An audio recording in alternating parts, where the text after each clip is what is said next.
उपस्थित आज के मंडल स्तरीय महारैली की अध्यक्षता कर रहे आदरणीय वामन मेश्राम साहब, तमाम सम्मानित अतिथियों, वक्तागण, पत्रकार साथियों, सुरक्षा कर्मियों और पूरे मंडल के कोने कोने से आए हुए मूल निवासी साथियों, भाइयों, बहनों, साथियों, देश की आजादी को 75 साल लगभग होने जा रहे हैं और 75 साल की आजादी में अगर हम मुल्क के हालात के बारे में नजर डालें तो जो देश की बहुत बड़ी आबादी है, 85 से 90% जिसकी आबादी है, उनके हालात मुल्क में बहुत ज्यादा खराब है। अगर हम शेड्यूल कास्ट के लोगों की बात करें तो कहीं मूंछ रखने की वजह से पीट दिया जाता है, कहीं घोड़ी पर चढ़ने की वजह से पीट दिया जाता है और हालात तो इतने ज्यादा भी खराब है कि इस देश के अंदर एक शेड्यूल कास्ट के व्यक्ति को राष्ट्रपति बनाया जाता है, मगर जब वो राष्ट्रपति महोदय मंदिर में जाते हैं तो पंडित जी के द्वारा ये कहा जाता है कि आप देश के राष्ट्रपति हो सकते हैं, लेकिन मंदिर का राष्ट्रपति तो ब्राह्मण ही होता है और राष्ट्रपति को भी मंदिर में घुसने नहीं दिया जाता है। इतने ज्यादा शेड्यूल कास्ट के लोगों के हालात खराब है। अगर आदिवासियों की बात करें तो आदिवासियों को उनके जल जंगल जमीन से खदेड़ा जा रहा है, जबकि बाबा साहब डॉक्टर अंबेडकर ने संविधान में लिखा हुआ है कि आदिवासी जिस इलाके में रहते हैं वहां के जल पर, जंगल पर, जमीन पर आदिवासियों का अधिकार है। इसके बावजूद भी आदिवासियों को उनके जल जंगल जमीन से खदेड़ने का काम किया जा रहा है। इस देश में अलग अलग प्रकार की माइनॉरिटीज के लोग रहते हैं। दिल्ली आपसे लगा हुआ है। जब सिख लोगों ने किसानों के समर्थन में धरना शुरू किया तो सिखों को खालिस्तानी कहा गया। वैसे भी देश में बहुत बड़े पैमाने पर सिखों का कत्लेआम हो चुका है। क्रिश्चियनों की संस्थाओं पर हमले हो रहे हैं। बुद्धिस्टों के जो ऐतिहासिक स्थल हैं उस पर मनुवादियों और ब्राह्मणवादियों का कब्जा कराया जा रहा है। और जो देश की सबसे बड़ी माइनॉरिटी है, जिसे मुस्लिम माइनॉरिटी कहा जाता है, आजादी के 74 साल के अंदर मुसलमानों के हालात इतने ज्यादा खराब हो गए कि मुसलमानों का परसेंटेज देश में कम और जेल में ज्यादा हो गया।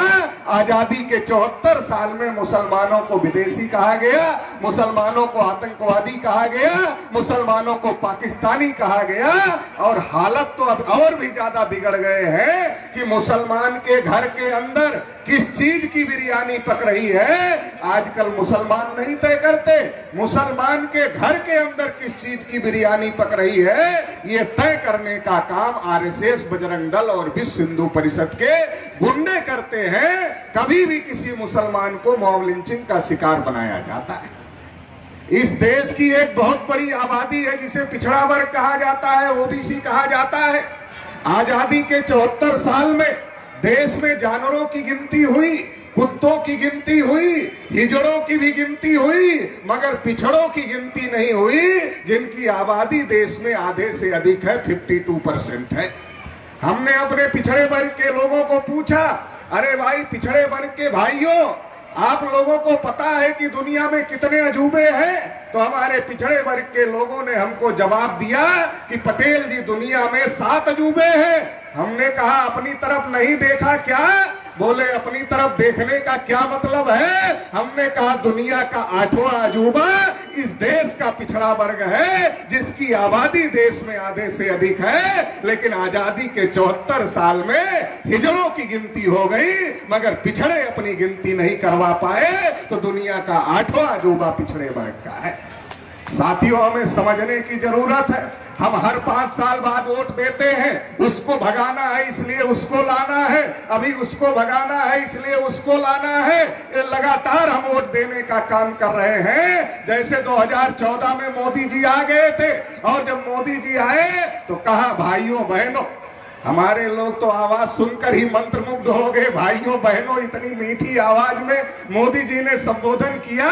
कहा भाइयों बहनों, अब परिवर्तन करना है। तो हमारे लोगों ने सोचा परिवर्तन हो जाएगा, तो क्या परिवर्तन करना है? कहा काला धन वापस होगा और हर खाते में 15-15 लाख रुपया भेजने का काम करूंगा। तो हमारे लोगों ने सोचा ये तो पहला कोई महात्मा आदमी आया है, अभी तक तो नेता आते थे, ये पहला आदमी नरेंद्र मोदी है जो नेता नहीं है, ये महात्मा आया है, ये जरूर भला करेगा, क्योंकि ये तो काला धन लाने की बात कर रहा है और हर गरीब के खाते में 15-15 लाख डालने की बात कर रहा है। जरूर इसकी सरकार बनवाना पड़ेगा। पिछड़े वर्ग के लोगों को भी मोदी जी ने बताया, कहा मैं पिछड़ी जाति का हूं, सोचा इतने से हो सकता काम ना चले, तो कहा मैं नीच जाति का हूं इसलिए मेरा अपमान होता है। फिर कहा मैं चाय बेचने वाला हूं, तो हमारे लोगों ने सोचा यार एक तो पिछड़ा है, ऊपर से नीच जाति का है और उसके ऊपर से चाय बेचता है, मतलब गरीब है। ये पूरी तरीके से पक्का हो गया कि नरेंद्र मोदी अपना ही आदमी है, अगर इसको प्रधानमंत्री बनाएंगे तो ये जरूर अपना भला कर देगा। तो हमारे लोगों ने नरेंद्र मोदी को वोट दिया। महिलाएं बहुत बड़ी संख्या में आई हुई है। महिलाओं ने टीवी देख देख कर, क्योंकि टीवी खरीद लिया अडानी ने, टीवी खरीद लिया अंबानी ने, अब अडानी अंबानी की टीवी तो मोदी ही मोदी दिखता है, तो मोदी को टीवी पर देख कर घर के पुरुष दूसरी पार्टी का प्रचार कर रहे थे और महिलाएं कह रही नहीं हम तो मोदी जी को वोट देंगे। पुरुष दूसरे का प्रचार कर रहा, महिलाएं कह रही नहीं हम तो मोदी जी को वोट देंगे। तो हमारे लोगों ने नरेंद्र मोदी जी को वोट दिया और मोदी जी 2014 में देश के प्रधानमंत्री बने। लेकिन जब मोदी जी 2014 में देश के प्रधानमंत्री बन गए तो रात को 8 बजे एक दिन टीवी पर आए। हमारे लोग बहुत खुश हो गए कि टीवी पर मोदी जी आ गए, लग रहा है खाते में 15-15 लाख आने वाले हैं, बस मोदी जी घोषणा ही करने वाले हैं। हमारे लोग खुश हो गए, टीवी के सामने आकर बैठ गए और जब टीवी के सामने आकर बैठ गए तो मोदी जी ने कहा भाइयों बहनों आज से 500 और 1000 के नोट बंद किए जाए। हमारे लोग कुछ समझ नहीं पाए कि ये तो काला धन वापस लाने का मामला था, हमारे खाते में 15 लाख डालने का मामला था। लेकिन मोदी जी कह रहे हैं 500 1000 के नोट बंद किए जाते हैं। तो भाजपा वालों ने, आरएसएस वालों ने हमारे लोगों को समझाने में मदद किया, कहा जिनके पास काला धन है वो 500 1000 के नोट में काला धन है। जब नोट ही मोदी जी ने बंद कर दिया तो काला धन वाले भिखारी हो जाएंगे। हमारे लोग और खुश हो गए, इतना खुश हो गए, सोचने लगे अब हम ठेला चलाते हैं तो काला धन वाले भी ठेला चलाएंगे, हम रिक्शा चलाते हैं तो काला धन रखने वाले भी रिक्शा चलाएंगे, हम किसानी करते हैं तो काला धन वाले भी किसानी करेंगे, हम मजदूरी करते हैं तो काला धन वाले भी मजदूरी करेंगे। हमारे लोग खुश हो गए कि अब जो भ्रष्ट अधिकारी है, भ्रष्ट नेता है, जो बड़े बड़े उद्योगपति पूंजीपति हैं, जिन्होंने काला धन रखा हुआ है, वो जमीन पर आ जाएंगे।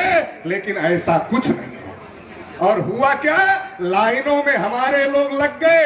एक भी उद्योगपति, एक भी पूंजीपति, एक भी भ्रष्ट नेता, एक भी भ्रष्ट अधिकारी लाइनों में लग कर नहीं मरा। लाइनों में हमारे गरीब लोग लगे और लाइनों में लग करके हमारे गरीब लोग मरे। और इतना ही नहीं हुआ, हमारी महिलाएं बहुत खुश थी मोदी जी को वोट दे करके। हमारे घर के अंदर भी एक बैंक होता है, एक रिजर्व बैंक भारत सरकार का होता है और एक रिजर्व बैंक हमारे घर का होता है। पुरुष जब महिलाओं को पैसा देता है घर चलाने के लिए तो महिलाएं उसमें से थोड़ा थोड़ा बचत करके उसको रखती है। और जब कभी संकट का समय आता है, बच्चे की फीस ना जमा हो रही हो, बच्चे का इलाज ना हो पा रहा हो, किसी की तबीयत खराब हो गई हो, तो महिलाएं कहती हैं अच्छा ऐसा है, ये पैसा ले लो, बच्चे का फीस जमा कर दो, बच्चे का इलाज करवा लो, बाद में हमको वापस कर देना। हम सभी जानते हैं हम में से कोई वापस नहीं करता है, एक बार लेने के बाद में कोई वापस नहीं करता, हम सभी जानते हैं। लेकिन वो संकट काल में जब परिवार पर संकट आता है तो वो पैसा हमारे काम में आता है। वो सारा पैसा जो 500 1000 का रखा था वो मोदी जी ने निकाल लिया। वो जो आटे के कनस्टर में, चावल के कनस्टर में, पुराने बक्से में जो पैसा सुरक्षित रखा था वो सारा पैसा निकल गया, वो वापस आया नहीं। 15 लाख तो आया ही नहीं और जो रिजर्व रखा था वो भी नहीं आया। तो साथियों हमको समझने की जरूरत है। फिर एक बार मोदी जी रात को 8 बजे टीवी पर आ गए फिर हमारे लोगों ने सोचा हो सकता है कि 15 लाख आने वाले हो, फिर कहा आज से जनता कर्फ्यू लागू किया जाता है। अब हमारे उत्तर प्रदेश के लोग हरियाणा में, पंजाब में, महाराष्ट्र में, तमाम स्टेटों में नौकरी के लिए जाते हैं, काम के लिए जाते हैं दिल्ली में, और हजारों किलोमीटर पैदल चलना पड़ा।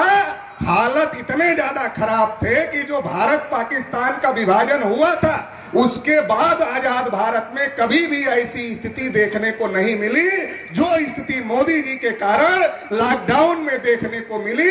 हजारों किलोमीटर तक महिलाएं पैदल चली, गर्भवती महिलाएं पैदल चली, ट्रेनों तक में बच्चों का जन्म हुआ, और इतना ही नहीं, पानी के लिए पानी भी नहीं मिलता था, बिस्किट भी नहीं मिलता था, लोग भूखे हजारों किलोमीटर चले। और हमारे आप जैसा कोई अच्छा आदमी अगर ये सोचता था कि इनको पानी पिला दो, इनको बिस्किट खिला दो, तो योगी के जो गुंडे हैं, योगी की जो पुलिस है, वो पुलिस 4 डंडे खिलाने वाले को भी मारती थी और 4 डंडे जिसको खिलाने जाते थे उसको भी मारने का काम करती थी। तो साथियों, समझने की जरूरत है। पूरे देश की जनता को चूना लगाने का काम किया, और केवल इतना ही नहीं, जिन पिछड़ों को कहा कि हम पिछड़े हैं, चाय बेचने वाले हैं, नीच जाति के हैं, जब मोदी जी देश के प्रधानमंत्री बन गए तो 314 पिछड़े वर्ग के बच्चे जो यूपीएससी की परीक्षा पास किए थे, आईएएस की परीक्षा पास किए थे, उनकी नियुक्ति को रोक दिया। पिछड़े वर्ग के बच्चों की स्कॉलरशिप बंद कर दिया, पिछड़े वर्ग को बजट में एक नया नहीं दिया। मोदी जी कहते हैं सबका साथ सबका विकास, अरे बगैर बजट का विकास होगा, लेकिन ये नारा केवल भाषण में बोलने के लिए है। सबका साथ सबका विकास केवल भाषण के लिए है। वास्तव में मोदी का नारा क्या है? वास्तव में मोदी का नारा है सबका साथ, अडानी अंबानी का विकास, बाकी देश भर का सत्यानाश। ये वास्तव में मोदी का नारा है। इस नारे को समझने की जरूरत है। इंडियन ऑयल बेचा, भारत पेट्रोलियम बेचा, रेलवे बेचा, बीएसएनएल बेचा, एयरपोर्ट बेचा, कुछ भी नहीं छोड़ा। और जो कहते थे देश नहीं बिकने दूंगा, उन्होंने लाल किले को भी गिरवी रख दिया और कहते रहते हैं देश नहीं बिकने दूंगा। साथियों, समझने की जरूरत है। बाबा साहब अंबेडकर ने जब जवाहरलाल नेहरू को कहा कि पिछड़े वर्ग के लिए आयोग का गठन करो, और जवाहरलाल नेहरू ने पिछड़े वर्ग के लिए आयोग का गठन नहीं किया, तो बाबा साहब डॉक्टर अंबेडकर ने अपने कानून मंत्री पद से इस्तीफा देने का काम किया। लेकिन नरेंद्र मोदी ने अपनी कुर्सी बचाने के लिए आरएसएस के कहने पर पिछड़े वर्ग की गिनती ना करने का एफिडेविट सुप्रीम कोर्ट में देने का काम किया।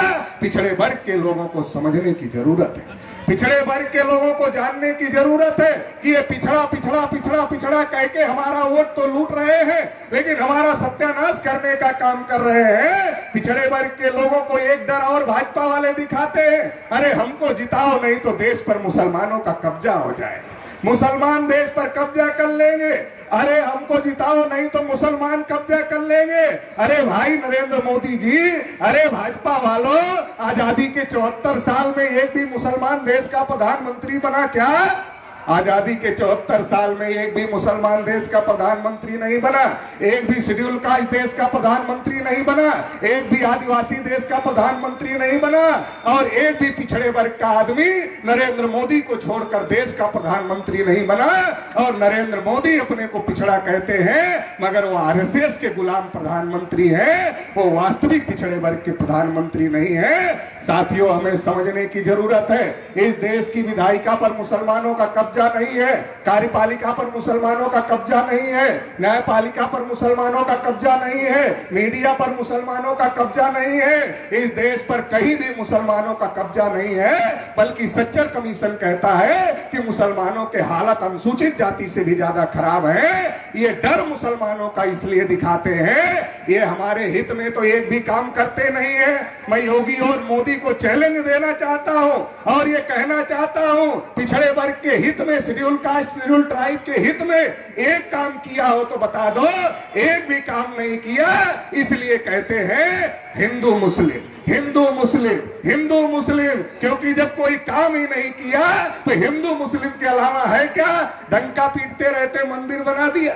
अरे मंदिर के लिए विनय कटियार को आगे किया, कल्याण सिंह को आगे किया, उमा भारती को आगे किया, परवीर तोगड़िया को आगे किया, इनको आगे करके मस्जिद गिरवाने का काम किया। अगर मंडल की लड़ाई लड़ी होती पिछड़े वर्ग के लोगों ने तो लाखों नौकरियां उनके बच्चों को मिलती, लेकिन मंदिर की लड़ाई लड़ने नहीं दिया, गुमराह किया पिछड़े वर्ग के लोगों को। और जब मंदिर बन रहा है तो विनय कटियार कहां है, कल्याण सिंह कहां है, उमा भारती कहां है, परवीर तोगड़िया कहां है? ट्रस्ट में एक भी आदमी को रखा क्या? ट्रस्ट में एक भी आदमी को नहीं रखा। इसका मतलब मुसलमानों से लड़ने के लिए हम बढ़िया वाले हिंदू हैं, वोट डालने के लिए बढ़िया वाले हिंदू हैं, चंदा देने के लिए बढ़िया वाले हिंदू हैं, तीन समय पर बढ़िया वाले हिंदू हैं। लेकिन जब अधिकार की बात करते हैं तब हम एससी हो जाते हैं, एसटी हो जाते हैं, ओबीसी हो जाते हैं। इस साजिश को साथियों हम लोगों को समझने की जरूरत है। मोदी ने हमारा सत्यानाश किया, योगी ने भी हमारा सत्यानाश किया। 17 में केशव मौर्य के नाम पर इलेक्शन लड़ा कि केशव मौर्य को मुख्यमंत्री बनाएंगे, लेकिन जब बहुमत मिल गया केशव को उप बनाकर चुप कर दिया, योगी आदित्यनाथ को उत्तर प्रदेश का मुख्यमंत्री बना दिया। मैं पूरे उत्तर प्रदेश में परिवर्तन यात्रा पर था, मैंने पिछड़े वर्ग के लोगों को पूछा क्या हाल है भाई, बड़ा होगा? तो पिछड़े वर्ग के लोगों ने कहा हाल क्या है पटेल जी, एक तो योगी की पुलिस गुंडा बन गई है, पिछड़ों का फर्जी एनकाउंटर कर रही है, दूसरे योगी के गुंडे पिछड़ों की हत्या कर रहे हैं, और तीसरे जो योगी के साड़ है वो हमको जिंदा नहीं रहने दे रहे हैं, हमको सोने नहीं दे रहे हैं, वो रात में हमारी फसलें खाते हैं और रात में 2-2 बजे तक योगी के साड़ों को खेत से जाने का काम करना पड़ता है। हालात बहुत ज्यादा खराब हैं, इसलिए साथियों परिवर्तन करने की जरूरत है। राष्ट्रीय परिवर्तन मोर्चा इसलिए बना है, आज जो क्रेडिट मोहम्मद मेहराम साहब के पास में है, देश में ऐसी क्रेडिट का कोई नेता नहीं है। पिछले 45 साल से मेहराम साहब सारा घर बार नौकरी छोड़कर बहुजन समाज की आजादी के लिए काम कर रहे हैं, और आज जब देश में परिवर्तन की जरूरत है तो राष्ट्रीय परिवर्तन मोर्चा का भी नेतृत्व करने का काम मेहराम साहब कर रहे हैं। इसलिए आप सभी की जिम्मेदारी है कि राष्ट्रीय परिवर्तन मोर्चा को मजबूत करने का काम करें, ताकि 2022 में योगी को विदा किया जा सके और 2024 में मोदी को भी विदा किया जा सके, और जो आज लोकतंत्र खतरे में है, जो संविधान खतरे में है, उसकी रक्षा किया जा सके, और जो नाइंसाफी का निजाम है उसको ध्वस्त करके इंसाफ कायम किया जा सके। इंसाफ क्या है? जिसकी जितनी संख्या भारी उसकी उतनी हिस्सेदारी, ये इंसाफ है। इस इंसाफ की लड़ाई राष्ट्रीय परिवर्तन मोर्चा लड़ रहा है। इस लड़ाई में आप लोग सहयोग देंगे, ऐसी आशा उम्मीद के साथ आपने मुझे सुना, इसके लिए आभार, धन्यवाद, जय मुर्मुराद। धन्यवाद चौधरी साहब, आपने बहुत संक्षिप्त समय में हमारे